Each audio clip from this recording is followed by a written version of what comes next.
Hi everyone and welcome to Wednesday. See, I got you there. Got me as well. I said the same line so many times, I figured I'll spice it up. Good idea. Good idea. Welcome to another edition of the Sales Mindset TV show. Yeah. I'm Chris and I'm here with Steve. Hi everyone.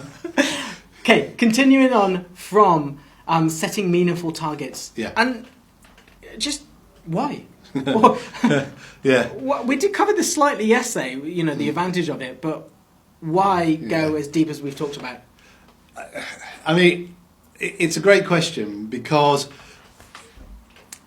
we had a post over the weekend in the group talking about who set targets and who hasn't set targets.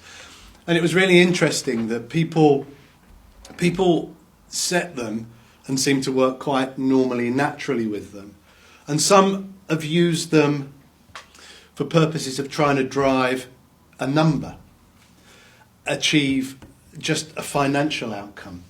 And you know, if that's all a target is for, maybe we're missing some of the subtlety and nuance behind the value that could be in setting a target. So I guess for me to answer that question, why do we set them, is because it must feed into my bigger purpose.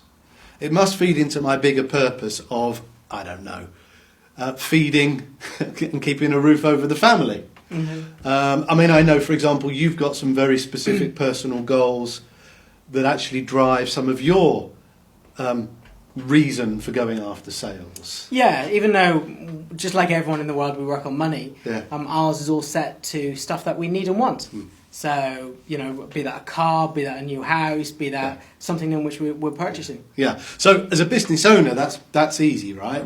Because we know our bigger purpose.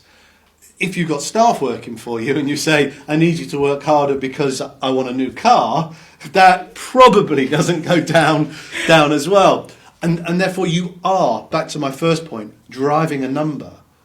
And as long as that number is, to the point of yesterday's video, realistic, let's say, or specific, you're just clear. So the other thing it does is it drives clarity. Yeah. It drives clarity with people that maybe work for you or help you deliver as to what the outcome is you're expecting. So it has quite a number of different purposes. You're right. The people that work with us, we set them meaningful targets. Yeah. You know, and we make sure that the why is relevant to them. Yeah. And why to get there, even though it's our business. Yeah. So no, I understand that. So top tip. What's your top tip regarding why? It's a bit of a mindset one today, really. Isn't it? I think it is. I mean, I think we're centred in why we're in business. We've spoken about that in the previous area of sales in your business strategy. But your plan must back into your purpose. Okay.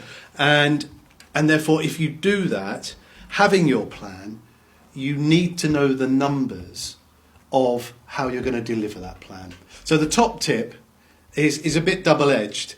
It's make sure that it connects to your bigger purpose, but make sure the numbers are realistic and they back into it as well. So there's a lot of understanding the year that's just gone.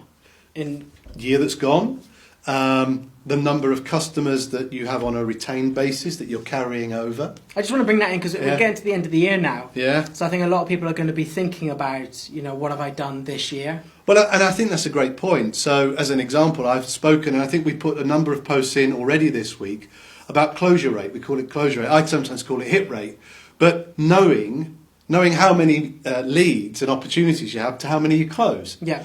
One of the fundamental things to set meaningful targets, and you know, this is where I talk about knowing the numbers as the top tip, is you've got to know things like your hit rate. Yeah. Otherwise, you're a bit random. Yeah. Yeah. Brilliant.